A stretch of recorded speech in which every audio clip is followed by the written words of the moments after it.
Hello, today I'll show you how to reset your settings to the default in Dungeonborne.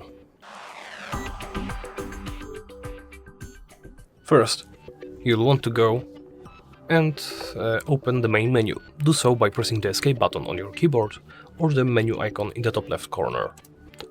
Then go into the settings, it's right at the bottom.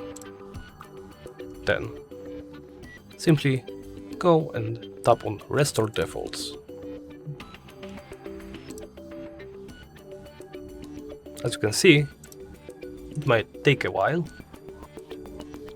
but here it is. The settings have been restored. And that's it. Thank you for watching, and please remember to comment, like and subscribe.